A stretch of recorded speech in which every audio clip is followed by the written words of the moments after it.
Hello, everyone. How's everyone doing? I hope well. I hope you're getting through this heat wave that we're experiencing in Los Angeles, and hope that you're ready for week 3 of Extraordinary Lives of Extraordinary Women, right?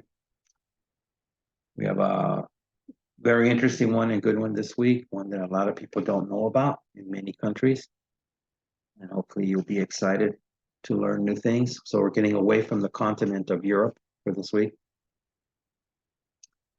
And just to remind you, this uh, class week's lesson is scheduled for July the 20th, Thursday. So let me proceed with my usual steps. Sharing the screen, going to the material, start the slideshow, go from the beginning. Okay, adjust my monitor. Again, I'm excited about this week. I love it when we learn things that are about people that we don't know a lot about.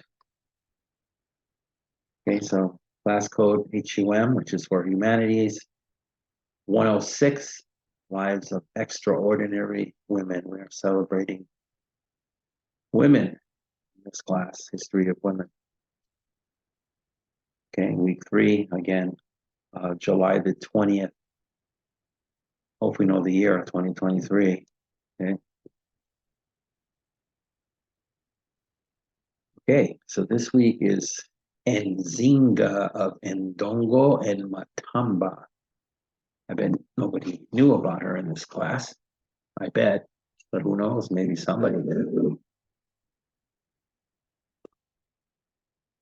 So again, Nzinga of Ndongo and Matamba. So here's an old painting of her.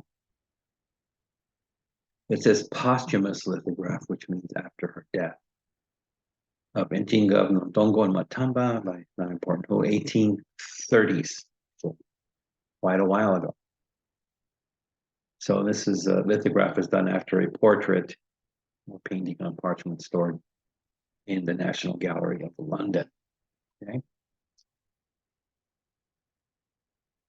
So Njinga Ana de Souza Mbande, born 1583, and died December 17th, 1663. So again, we're looking at an uncharacteristically common lifespan there. And when we find out how dangerous her life was, it makes it even more incredible that she lived so long. So she was a Southwest African ruler, which again, king or queen, who ruled as queen of the Ambundu kingdoms of Ndongo, 1624 to 1663. So your math, that's almost 40 years there, 39. And also Matamba from 1631 to 1633, and that's 32 years, which is located in present-day northern Angola. So it was not called Angola at the time. Born into the ruling family of Ndongo, their name, her father, Ngola Kilombo Kia Kasenda, was king of Ndongo. So her father was king before her. Njinga received military and political training as a child, not a young adult, as a child. And she demonstrated an aptitude, which means an ability, for diffusing political crises. So diffusing means, a lot of times we use diffusing for like diffusing a bomb, so the bomb's going to explode, and you somehow diffuse it, which means to stop it. So you have these political crises between countries, cities, countries, and she was able to solve them, stop them before they got more upset or violent. And as an ambassador to the Portuguese Empire, you'll find out they were the people invading Ndongo at the time. In 1624, She assumed power over Ndongo after the death of her brother Mbandi. She ruled during a period of rapid growth of the African slave trade and encroachment by the Portuguese Empire. When you encroach, it means you're coming forward, not necessarily legally. So we go back to in terms of invaders. So an encroachment by the Portuguese Empire in Southwest Africa. So they were trying to acquire more territories in Africa at the time, and were moving west. The Portuguese declared war on Ndongo in 1626, and by 1628, Njinga's army had been severely depleted, which means they lost many, many soldiers, and they went into exile to flee or escape to another country. We've had leaders in the more recent years flee or go into exile, like the Shah of Iran or Ferdinand Marcos of the Philippines. They had to leave their countries and try to assume roles in other places, other countries. In search of allies, she married Ibangala warlord Kazanje. So you see, again, he had power. He was a warlord. Obviously, he could help her, supply her with new soldiers and power. She did not marry a fellow that ran a gas station, right? No power, no soldiers. Using this new alliance to rebuild her forces, her army, she conquered the kingdom of Matamba from 1631 to 1635. In 1641, she entered into an alliance with the Dutch West India Company, who had captured Luanda from the Portuguese. So then you had the Portuguese encroaching and took land in Africa the Dutch taking land from the Portuguese.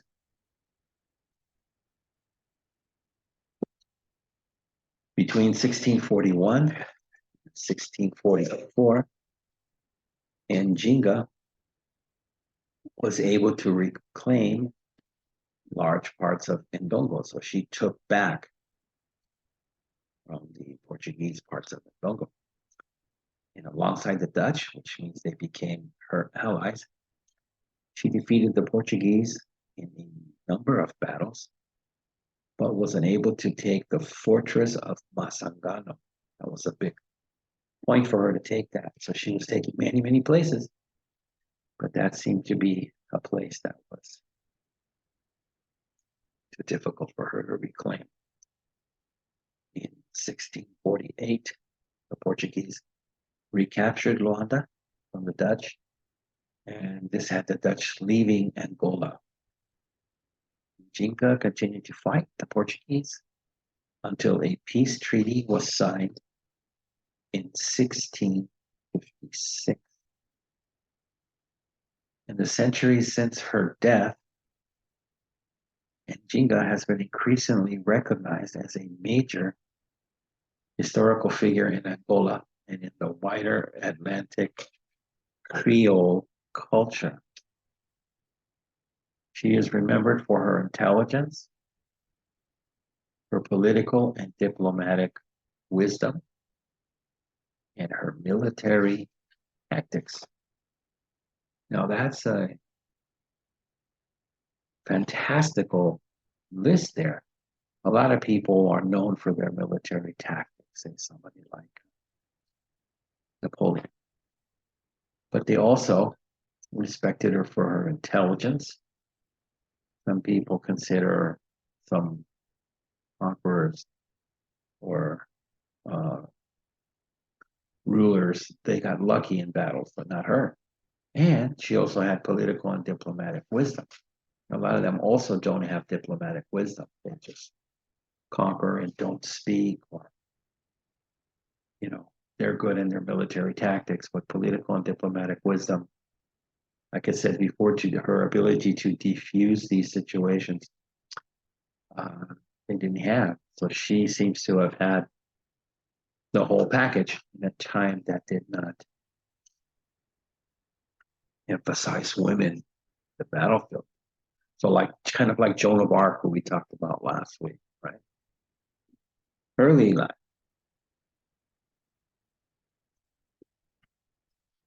Njinga was born into the royal family of Ndongo, a Mbundu kingdom in the central West Africa around 1583. Do you realize that's almost, well, it is like 500 years ago. Unbelievable. She was the daughter of Ngola, a noble title translatable to king. That was her father, Kilombo of Ndongo. Her mother, Kengela Ka Nkombe, was one of her father's slave wives. I wonder how many he had. And his favorite concubine, which concubine are not slaves, but they fulfill a similar role. They are not married to the king, but they cater to all his demands, so to speak. According to legend, the birthing process was very difficult for Kingela, her mother, and Njinga received her name because the umbilical cord was wrapped around her neck. The Kimbundu verb kujinga means twist or turn. You all know when a baby is born, it has that cord connecting it to the mother and they have to cut it. It's usually just a straight line connected from the belly button of the baby to the mother's womb, but this was actually wrapped around her neck. So it sounds like she also survived almost dying at childbirth. So she was a strong survivor.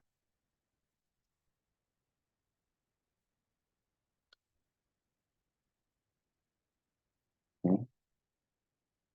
Children of the royal household who survived difficult or unusual births were believed to possess spiritual gifts. So because she almost died during childbirth, um, but survived, the people from her culture felt, well, she has spiritual gifts. How else can you explain that she survived? And some saw their births as an indicator that the person would grow to become a powerful and proud person. Interesting, the culture also felt this is going to be one strong person, regardless if it was male or female. And Njinga had two sisters, Kambu, or Lady Barbara, and Punji, or Lady Grace. She also had a brother, Mbandi, who was heir apparent to the throne. So again, you must see that boys or men, children, were the heir apparents, not women. It's going to be king to king. She broke the mold on that. When she was 10 years old, her father became the king of Ndongo. As a child, Njinga was greatly favored by her father. He really loved her. And maybe had an understanding of her great abilities. That's why he favored her. He could tell she had these even at a very young age or as a child. Since she was not considered an heir to the throne, again, that would be her brother, she was not seen as direct competition to male members of the family. No, they would not consider her to be any type of competition. And so the king would freely lavish attention upon her without offending his more likely heirs. So what they're trying to say there is, let's say he only had sons. Let's say he had 3 sons, but one son he just paid attention to and then freely lavished attention, so just a lot. The other two sons would be worried, hey, if he's paying so much attention to son number 3, then probably he wants to make that son king. So they might do something like kill him. But women were not supposed to be the new king, so he could pay as much attention to her, buy her gifts as he wanted to, and they never had any suspicion or worry. Thus, she received military training and was trained as a warrior to fight alongside her father, displaying considerable aptitude or ability with a battle axe, the traditional weapon of Ndongan warriors. She participated in many official and governance duties alongside her father. So here she was trained to be a warrior, and she excelled in the weaponry. And she also did the mental, right, and personality areas of official and governance duties alongside her father, which included legal counsel, war counsel, and important rituals. Furthermore, Njinga was taught by visiting Portuguese missionaries to read and write in Portuguese. Again, showing literature skills also in a foreign language.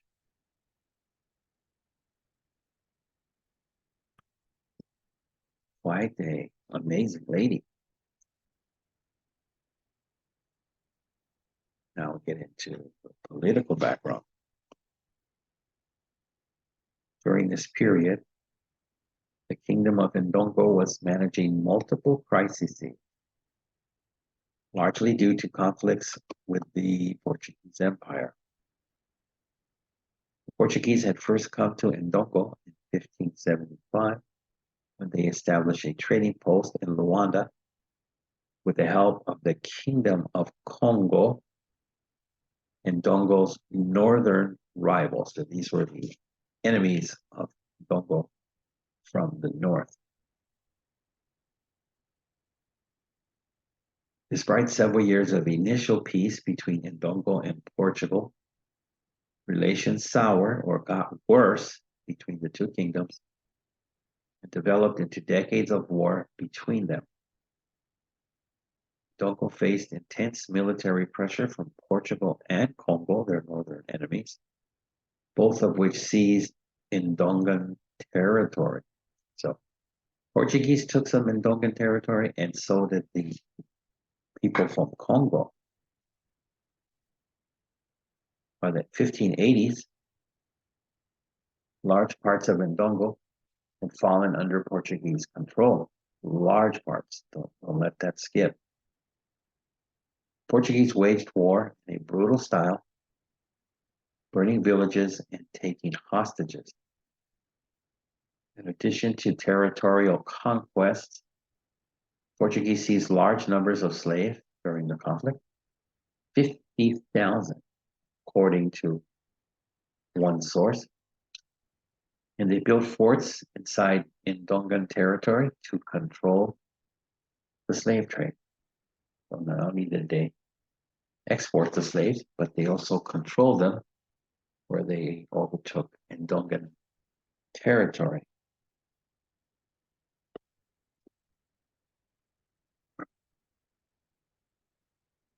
And Ndongo rallied against the Portuguese, defeating them at the Battle of Lucala, 1590, but not before the kingdom had lost much of its territory.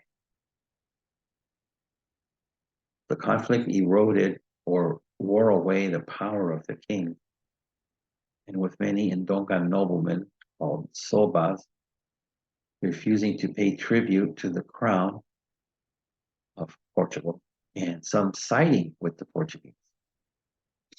By the time Nzinga's father became king in 1593, the region had been devastated by war, and the power of the king greatly diminished because again, Portuguese had taken so much in Duncan land. The king tried a variety of methods to handle the crisis, including diplomacy, which means talking and trying to be diplomatic, negotiations, trying to set some rules, and fighting, open warfare, just fighting in the fields.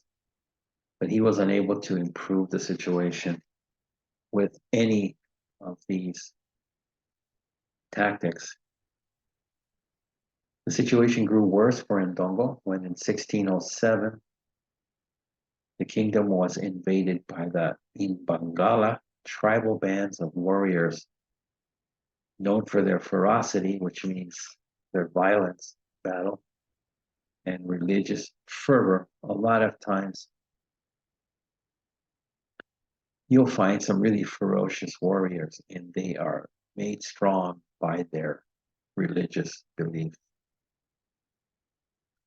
The Imbangala divided themselves into war bands, occupying Ndongan territory, and they also captured slaves. The Portuguese hired some of the Imbangalans as mercenaries, which means soldiers to work for them as they paid them to fight against fellow Africans, the Ndongans. And the new threat forced Ndongan king to give up any attempts to reconquer his last territory. So what they're trying to say there is he lost so much territory, and then the king's trying to reclaim as much as he can, but with the help of these fierce mercenaries, he wasn't able to regain any of the land. So he had to give up any attempts to reconquer areas of his lost country.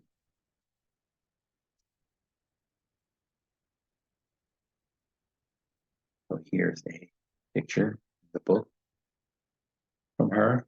So like we've gone through with the other people, you'll see this is her queen's crown. You will find out this is how she dressed in battle with animal skins that men wore to look fierce like animals. So similar to Joan of Arc, who wore the men's armor. This is a sword that she used.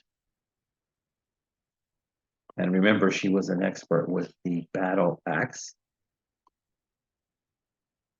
And then this is a bell where you'll read where when we learned about the term low morale a few weeks ago. When morale was low, she would ring this, looks like a cowbell, but it's not a cowbell, but it is two bells actually. And this would give her warriors spirit to continue to keep on fighting. So then you have a necklace here of nobility. Okay, so that's her in all her glory. Okay, so this week's story is No Fear in Nzinga, born about 1580. Again, no Africans at the time didn't keep written records, and died in 1663. Then they know for sure because the Portuguese chronicled her death, which means reported it in Portuguese West Africa, now called Angola. A little synopsis of her: she was a West African queen, ruler of present-day Angola, famous for resistance to slave traders. Okay, let's dig into her history here, her personal stuff. Nzinga harbored fiery ambition and vision. So harbored means she held very strongly inside. So ambition so strong that it was like fire. And she had a vision, what she thought would be the future of her country. She believed it and wanted to make it so. But she also needed patience. That's also one of the things she was lacking, but who was to blame her after her country had been fighting for years, right? Hard to have patience at that point. One of 5 children of the king of Ndongo, part of Central West Africa, she endured decades of violent invasion by Portuguese traders in human flesh. What they mean is slave traders. That's like human flesh. Some historians report that Nzinka's brother took the throne, which means he became king, then killed her son, and that she later poisoned her brother in revenge. Rumor had her also murdering her nephew and eating his heart. This eating of the heart, for a lot of African tribes, because I remember reading about Shaka Zulu, the Zulus, and he would eat the brain of his victim, and that was, they felt, to gain the knowledge. So if she ate the heart of someone else to gain the ferocity of the person, it was common in African culture. Whatever the truth, right, where it's hard to know for sure when we're dealing with 500 years ago and no written records, she benefited from both deaths, grabbed power for herself, becoming ruler of the kingdom at age 42. So, not like, let's say, traditional kingdoms, and we'll just use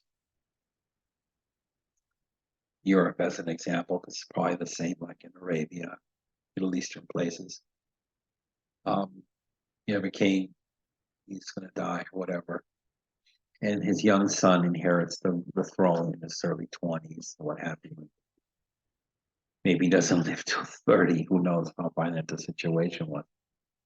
But her, at a later age, she took power for herself, but not until 42, which a lot of people at that time, that might have been the end of their life. So she later forbidding her subjects to call her queen. Listen to this. This is interesting, egotistical. You tell me. Nzinga took the title of king. She's a female, but she took the title of king, and it was forbidden to call her queen. And she promptly launched a war to regain her country's independence. So that was the first thing she did. A lot of people that traditionally get into power, no matter how small. Remember, her father, during his time, had lost most of the territory of Ndongo, but he was still king. And in the small area where he was treated like a king, lived like a king. So that might be enough for some people. But I guess she said, hell no. I want the whole country back, and I'm going to fight for the independence. And then I'll be happy once it all belongs to me. So that's like it said earlier, fiery ambition. She proved to be the invaders' worst nightmare. Oh, so she not only talked the talk, but walked the walk, which I got into a couple of weeks ago. She could be diplomatic or barbaric, whatever worked. If you don't know barbaric, it comes from the term barbarian, which means, whatever people felt was beyond just fighting. Remember we read about Joan of Arc? She would get off her horse and lie down, consoling dying enemy soldiers. This lady, on the other hand, said, if you're going to get tough and do bad things and burn a village or what have you, I can also do similar things. I have no problem being barbaric. And that's why she was Portugal's worst nightmare. She found resourceful ways to add to her army. like freeing any slave who escaped to her land and making him a soldier instead. That was something that was practiced a lot in the Middle Eastern or Islamic wars. Also, they would capture an enemy soldier as a slave, and then said, "Hey, do you want to stay a slave, or would you like to fight for us? And then we can increase the soldiers in our ranks." So she was applying the same technique. Very smart, very quick way to add more soldiers. She ordered troops to pretend to be captured by the Portuguese, then steal all the firearms that it could and return to her. This is another excellent strategy. So she's telling her soldiers, fight, just enough, a little, let them capture you. And traditionally, the Africans, no matter from what region of Africa, they did not have firearms, they did not have guns. So, like you said, the battle axe, sword, whatever. So that kind of puts you at a disadvantage. Even if you outnumber the Portuguese, they have guns and can kill you instantly with one shot. So this way, they were able to be taken as slaves, then during the night, steal guns from the Portuguese, return back to her, and now they had guns to, as they say, make the fight more even the playing field. Very interesting strategy. She worked with other Europeans, notably the Dutch, to form alliances that increased her strength and gained respect even from those who considered Africans subhuman, which means less than human. So, just as if you remember earlier in the reading, just as the Portuguese worked with the enemies from the north of Congo, they recruited Africans to fight against Africans. She made an alliance with the Dutch so that Dutch Europeans could fight against the Portuguese Europeans and help her. So I don't know what she did, but it was a diplomatic. That was not a military success. That was a diplomatic, which again, I have to state, besides her fierce fighting, she knew how to talk to people and convince them of political positions. And this gained her respect from even those who considered Africans not on the same level. To suit her purposes, she once dragged out negotiations for a peace treaty for 8 years. So let's say she's going to sign a peace treaty with Portugal. You're expecting, okay, it's going to take a few weeks. So she somehow, due to her mental tenacity, was able to make the negotiations last for 8 years until the peace treaty was signed. That's another skill that has nothing to do with fighting the battle axe or the sword. Lady had many facets. She also used religion as a political tool and went along with the Portuguese desire to baptize her. Remember, they were Catholic.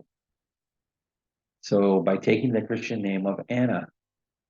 Okay, so this, again, was a strategy. It suited her needs for the time, probably. The Portuguese baptized her and they stopped fighting. And they thought, well, she's going to be good now because she has our faith. But this was only a tactic. So I don't know how much later, but probably later the Portuguese started attacking again or pushing their power, thinking she would not resist because she was now a Catholic and had a Christian name of Anna. But then later she quickly renounced Christianity, and to gain the respect of the fiercest tribe, African tribe in her area, she adopted cannibalism. So you all know what that means. Cannibalism is when you eat other humans.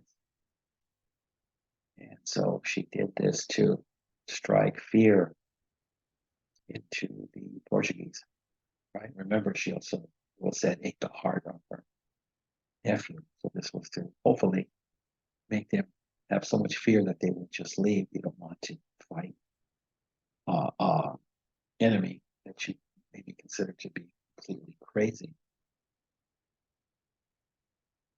Nzinga was at her most ruthless in combat, right?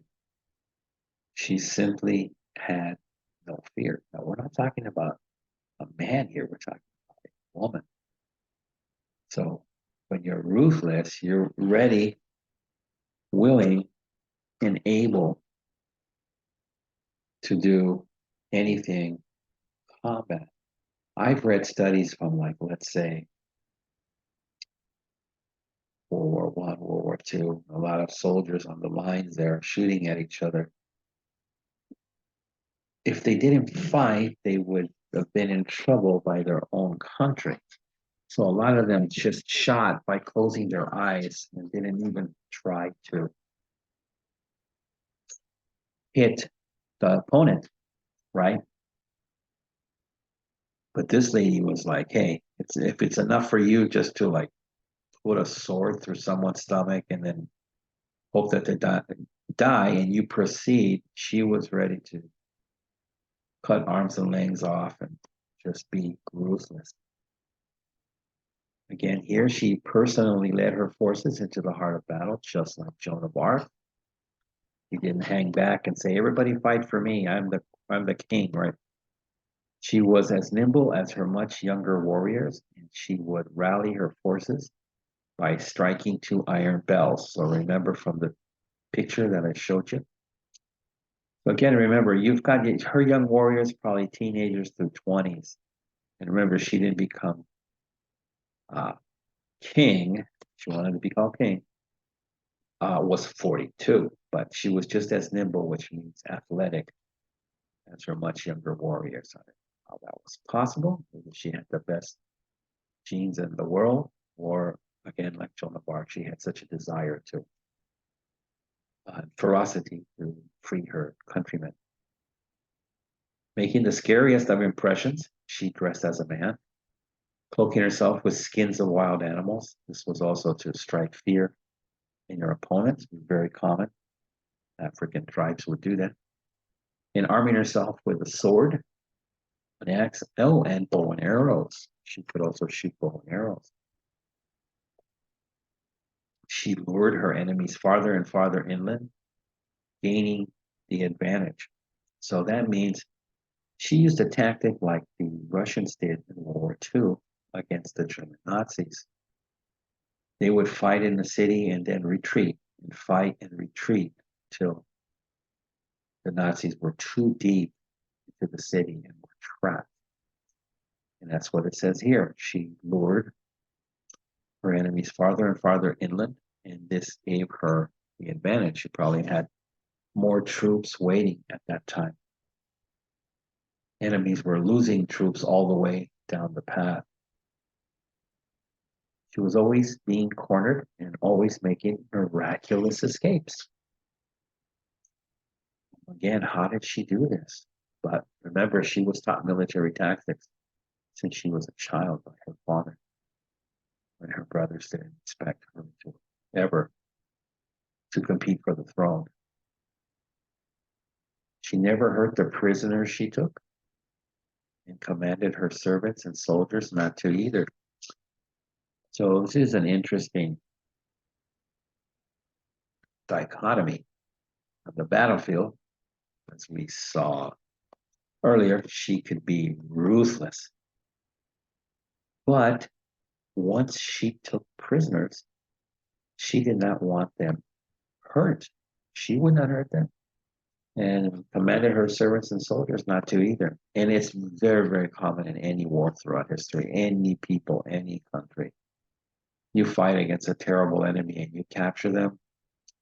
People have anger, want revenge, and a lot of times they will kill other prisoners, or should I say, at least do bad things to them. Uh, when I was in high school, I had some teachers that had fought in World War II. And I'll try to be politically correct here and not say exactly which battle in World War II they fought or who were the enemies, right? Before people were able to say things like that and just said, okay, that's what happened. But we don't want to hurt anybody's feelings. But so I had some teachers tell me that whoever they were fighting, wherever the enemies were, and they captured them. And let's say my teacher had a position as a sergeant, whatever. Unfortunately, the soldiers below who had been fighting them and had their brothers and sisters killed, they would do things to them. So sometimes if they were tied up, somebody would run behind them and cut their Achilles tendon on their feet.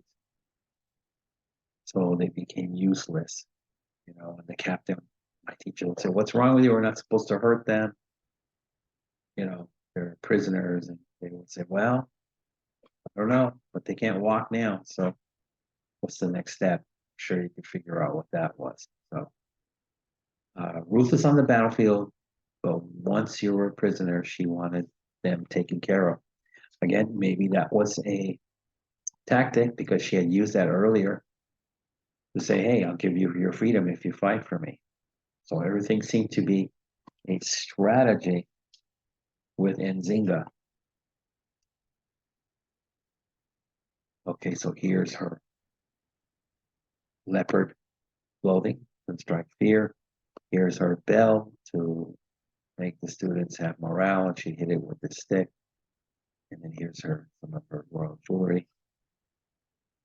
Enemies despised her for her race, sex, and relatively old age. So, interesting.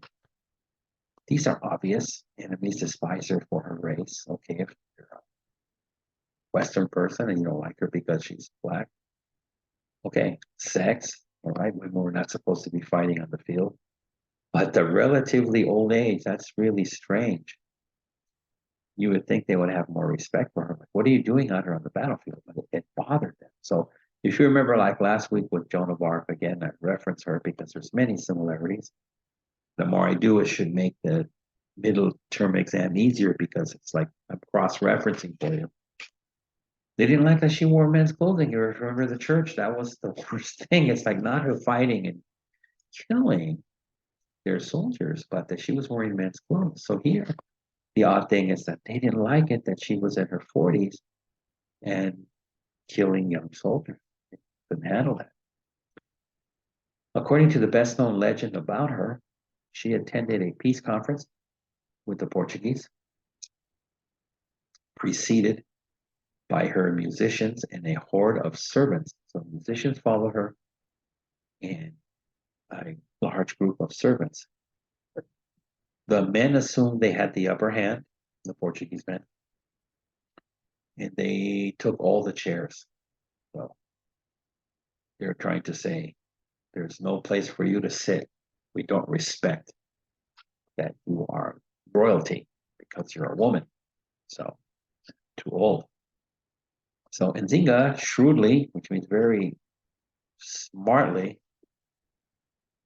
came forward and dropped, I'm sorry, one of her attendants because she found this technique an insult to her and turned to her attendants. So she looked at them until one came forward immediately and dropped to hands and knees. The queen lightly sat upon her. Now I'm blocked here. Let me get my book. Read it to you completely.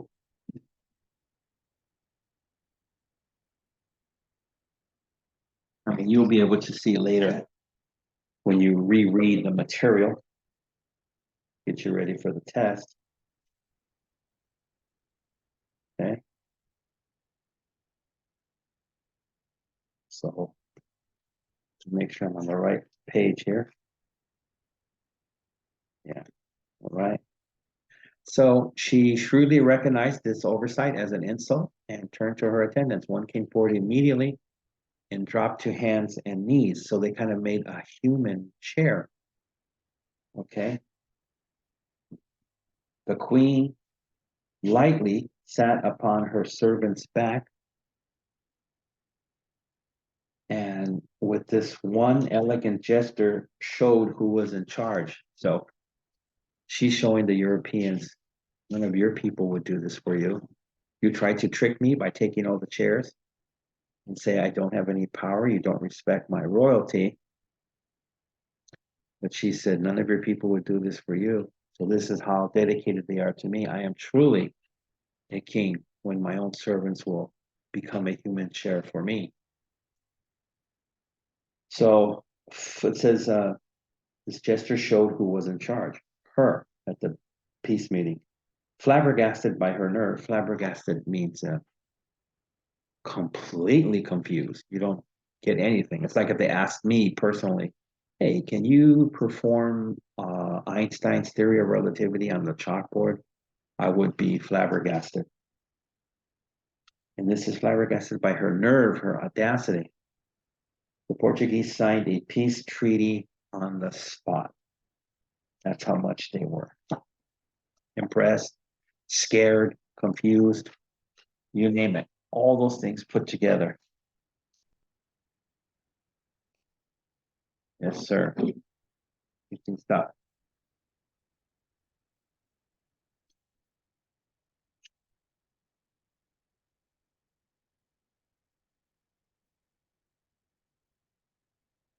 Nzinga never married, but kept 50 or 60 young men as bodyguards. And I will tell you, they did more than just bodyguarding. Now look at this. She made her favorites wear women's clothes. I'm not quite sure what that means, but she made these strong young men wear, or at least the favorites wear women's clothes, and allowed them to move freely among the women of her household. If any displeased her, he was not seen again, which means he was killed. You know, you hear that in communist countries. You see, you know, Representative Smith or whatever, and then I haven't seen him for the last week. Where is he? Oh well, he's busy doing something else, and the person was never seen again. That person was dead. Or like you hear stories about a general who unfortunately took Kim Jong Un's private elevator down to the garage, which is only for Kim Jong Un, and they say we never saw that general again, right? So just as regular kings, and we saw with her father, had slaves as wives or female concubines, these men were not only protected her, but were probably her male concubines. So she had the same appetites as male kings. She appointed women to the highest government positions and especially promoted her sisters, Mukumbu and Kifunji. So she made sure all the people in the high government positions were women. She didn't want men in these positions.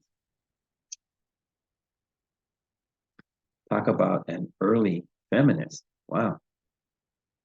When the Portuguese captured one sister, Nzinga later traded 130 slaves for her release. Quite a high price, but I guess she really loved her sister. Um, Another sister was also taken prison, probably later, and kept the queen supplied with secret information for years until the Portuguese drowned her.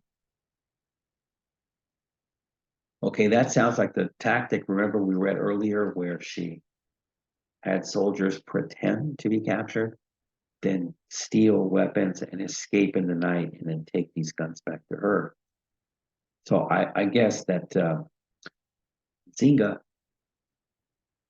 felt, okay, they're not going to kill my sister. They're going to hold her ransom.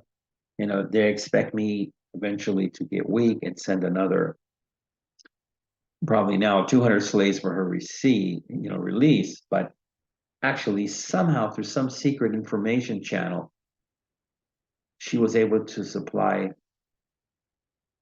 Nzinga with probably military information that kept her winning battles. But then, unfortunately, once the Portuguese found out that she was able to do that, they would never give her back. So they just killed her. They drowned her. So not a good ending for her sister. Dominating the politics of the entire region for 40 years, Zinga fought on until her death at then the amazing age of 82. Remember, she did not assume power until 42. And again, all these battles, all this fighting, all these male concubines, and somehow she survived to the ripe old age of 82. I mean, now we tell people, oh, your father died at 82. Well, he lived a long life. He's very lucky. But I don't think, somebody's dad has been fighting wars for 40 years. Her corpse or dead body was put on formal display, dressed in royal robes, encrusted with jewels, so jewels all around her body, a bow and an arrow clasped or held in her hand. Ever after. Though her struggle helped awaken others around her to also have a similar spirit, hopefully, no strong ruler followed Nzinga. That's unfortunate. A lot of times you have a strong ruler, and then when they're killed or they die, it's very hard to replace the spirit of that one person. The Portuguese prevailed, and in this area of West Africa, suffered more lasting damage from the slave trade than any other. So the Portuguese proceeded after her death to more or less do what they wanted. Not until 1975, which is not a long time ago, even though I think all of you in my class were not alive at that time. Was I alive in 1975? Maybe. Did Angola become independent of Portugal? So again, we were talking about 1500 and something, and then not until 1975 did Angola become independent of Portugal. Wow. Remember, the US became independent of Britain in 1776. Today, Nzinga is hailed or revered as a patriotic heroine in the People's Republic of Angola. Her life, the basis for many oral stories throughout Africa. As a symbol of national resistance against overwhelming odds, Nzinga has inspired people in many places. In America, in the 1800s, early abolitionists, these were people who were fighting against slavery, white and black, used her to argue with those who thought blacks were naturally inferior. So the white people who were helping the slaves at the time in the United States said, how could you say blacks are inferior when this lady was a black African queen? You don't know your history. One anti-slavery writer noted, history furnishes very few instances of bravery, intelligence, and perseverance equal to the famous Nzinga, the Negro Queen of Angola. That's what they called black people at the time. Negro. Okay, so I think that's the end of our reading literature. If so, it's very, very interesting.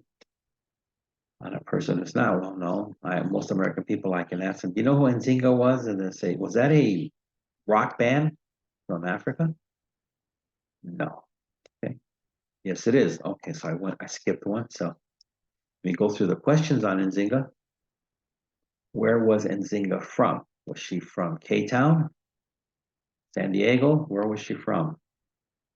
2. What did Nzinga do at 42? Did she get married and start having children? What did she do at 42? That rhymes. What did she do at 42? 3. Why did she have her troops pretend to be captured by the Portuguese, right? You don't want to pretend, you want to fight to the death. What was this reason? Was it a strategy? Please tell me exactly why. 4. She renounced Christianity, which means she gave up Christianity for what? For the Jewish religion? Did she give it up? Did she renounce for Islam? What did she renounce it for? 5. As a fierce warrior, which weapons did she choose to fight with? Right. Again, it's a little list there, so the more you give me, you see this says weapons. This is a hint for your midterm. If you only give me one, you're not answering. Some teachers, if you only gave one and they asked for more than one, would mark your answer completely incorrect. I'll give you that point, but the person who puts more on the list will get more points. But don't invent stuff. You know, don't say, oh, what weapons did you choose to fight with? A machine gun, grenades, and those were not invented at that time. Again, we're talking the 1500s. So no joking around. 6, which things did her enemies despise about her? Try to make sure you include the really unique thing that they despise, okay? Not just the obvious. 7, Nzinga never married, but instead kept what? Don't tell me, oh, she kept a Chihuahua and a couple of kitty cats. It's not what that means. Please pay attention to your reading in my lecture. 8, who did Nzinga appoint to the highest government positions? Did she appoint her husband, her boyfriend, who? 9, how long did Nzinga fight the invaders? 6 months, a year, 2 weeks? How long did she fight the Portuguese? 10, the final question for this week. Today, Nzinga is hailed or respected as what? Okay. All right, so that's it for the reading and the questions. So let me stop share. All right, so we're at the end of the 3rd week's lesson, again scheduled for Thursday, July the 20th. So I hope you enjoyed this 3rd week as much as I did, and everybody learned about a new person and learned new things and respect another woman throughout history. Okay, so everybody take care, try to stay cool, and I will talk to you next for the 4th lesson. Okay, so thank you much. Bye-bye.